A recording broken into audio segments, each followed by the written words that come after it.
회복세를 타던 부동산 시장이 다시 조정 국면에 들어서는 것으로 나타났습니다. 올해 여름부터 이어진 집값 상승세가 둔화하는 가운데 거래가 줄고 매물도 쌓여가고 있기 때문입니다. 한국부동산원의 11월 주간 아파트 가격 동향에 따르면 지난주 전국 아파트 값은 전주 대비 0.03% 올랐습니다. 지난 7월 이후 17주째 상승세가 이어졌지만 상승폭은 3주 연속 줄었습니다. 서울의 경우 0.07%에서 0.05%로 상승폭이 감소했고 강남구는 29주 만에 상승세를 멈추고 보합 전환했습니다. 아파트 거래량도 눈에 띄게 줄고 있습니다. 서울부동산정보광장 집계 결과 서울 아파트 거래량은 지난 8월 3,860건에서 9월 3,367건으로 줄었고 10월에는 1,845건으로 급감했습니다.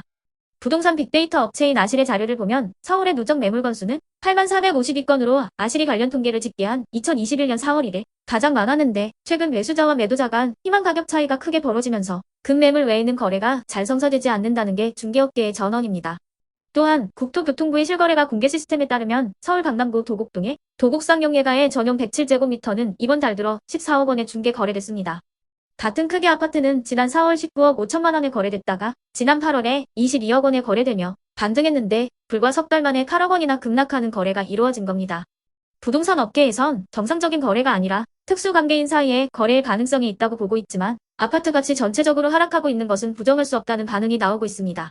실제로 도곡넥슬의 경우 최근 전용 114제곱미터가 35억 원에 거래됐는데 이는 지난 7월 거래가 대비 4억 원 하락한 것으로 나타났습니다. 또 도곡 삼성 레미안 역시 전용 122제곱미터가 지난달 28억 원에 거래됐는데 지난 9월 같은 크기가 32억 1,500만 원에 거래됐던 것을 감안하면 4억 원 넘게 가격이 내린 셈입니다. 이와 관련해 대다수 부동산 전문가들은 반등세가 꺾였다고 보는 것이 맞다는 설명을 내놓고 있습니다. 올해 초 정부의 대대적인 규제 완화에 따른 기대감으로 반등한 부동산 가격이 고금리 장기화 전망으로 한풀 꺾인 분위기를 반영하고 있다는 겁니다. 전문가들은 부동산 시장이 당분간 조정 국면을 지날 것으로 보고 있습니다. 주택담보대출 금리 인하와 특례 보금자리론 등 정책 대출의 영향으로 급매물이 일시에 해소되면서 집값이 상승세를 보였지만 현재는 매수자와 매도자 간 힘겨루기가 이어지고 있다는 것입니다. 자, 그러면 지금부터 잠시만 주목해 주시기 바랍니다. 제가 구독자분들을 위해서 깜짝 선물을 하나 준비했는데요. 제가 항상 여러분들께 뭐라고 말씀을 드렸나요? 뉴스만 평소에 잘 챙겨보셔도 돈이 된다. 돈을 벌 수 있다라고 말씀을 드렸는데요. 자, 여러분들, 여기 보이시는 이스라엘과 하마스 전쟁 같은 뉴스를 보게 되면 여러분들은 어떤 생각이 드세요? 그냥 뉴스만 보고 끝내는지 아니면 이 뉴스를 어떻게 이용할 수 있는지 이 부분을 고민하고 계시는지를 되물어보고 싶습니다. 자, 그 이유가 뭐냐면 제가 지난 8월에 여러분들께 뭐라고 말씀을 드렸었죠? 지금은 로봇 사업에 관심을 가져야 한다. 뉴스만 보고 그냥 넘기지 마시고 투자 쪽으로 생각을 한번 해보셔야 한다 라고 말씀을 드렸습니다. 그리고 나서 이런 썸네일들을 뉴스를 통해서 많이 보셨을 텐데요. 이런 로봇 산업이 이슈가 됐을 때 부자들은 어떻게 생각한다? 로봇 관련주는 뭐가 있는지, 어떤 종목이 가장 좋은지, 어디에 투자해야 돈이 몰리는지를 자연스럽게 생각한다고 제가 말씀을 드렸죠. 그 이유가 뭐냐면 부자들이 봤을 때는 이슈가 곧 돈으로 이어지고 그 이슈가 나에게 돈을 벌어준다는 경험적 확신이 있기 때문에 부자들은 항상 이런 사회적 이슈를 관심 있게 챙겨본다. 이렇게 제가 말씀을 드렸는데요. 이번에도 마찬가지입니다. 제가 지난번에 시청자분들과 함께하는 주식으로 수익 내기 이벤트를 진행했었는데요. 당연히 100% 무료로 진행을 했고 자, 여기 보시면 아시겠지만 제가 지난번에도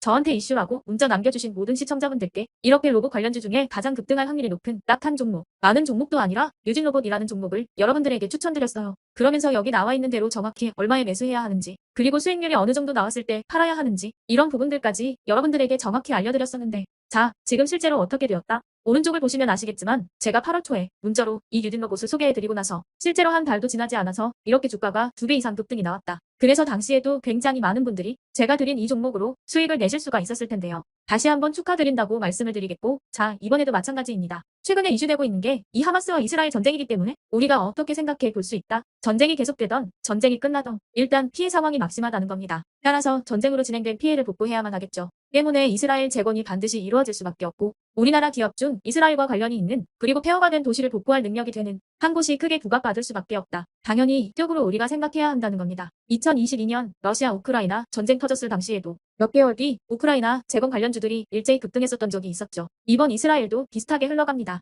자, 그렇기 때문에 제가 이번에도 뭘 보내드리냐면요. 지난번과 똑같이 이슈라고 저에게 문자를 보내주시면 제가 이스라엘 재건 관련주 중에 앞으로 대장주 역할을 하면서 주가가 가장 크게 급등할 한 종목을 구독자분들에게 문자로 종목명과 사고파는 시점을 모두 알려드릴 거예요. 그래서 여러분들이 주식으로 돈 버는 연습을 한번 해보시라 이렇게 말씀을 드리고 혹시라도 나는 주식을 하지 않는다 하시는 분들은 주변에 주식하시는 분들에게 추천을 해주셔도 되고, 아니면 연세가 있으셔서 투자가 어려우신 분들은 이 종목을 가지고 자녀분들에게 한번 사봐라, 이걸로 한번 수익을 내봐라, 이렇게 조언을 해주실 수도 있는 거겠죠. 그래서 지금 이 영상을 보시는 시청자분들 중에 나도 이번 종목이 좀 궁금하다 하시는 분들은 누구나 상관없이, 그리고 어느 시간대나 상관없이 부담 없이 이렇게 제 번호를 항상 남겨놓고 있습니다. 제 전화번호 010-8109-2058번으로 저에게 이런 식으로 지난번처럼 이슈 라고만 문자 보내주시면 제가 이번에도 똑같이 무료 급등주 문자를 보내드리겠습니다. 이해되시죠? 그래서 제 번호 010-8109-2058에 이슈라고 문자 보내주시면 여러분들이 직접 이슈를 통해서 돈 버는 연습을 해보실 수가 있는 거고, 제가 돈을 받는 것도 아니고 투자를 대신해 드리는 것도 아니니까 부담 없이 신청해 주시면 되는 겁니다. 그리고 수익이 나면 저는 다른 것은 바라지 않습니다. 제 채널에 구독, 좋아요 한 번씩만 눌러주시라, 이렇게 다시 한번 말씀을 드리겠습니다.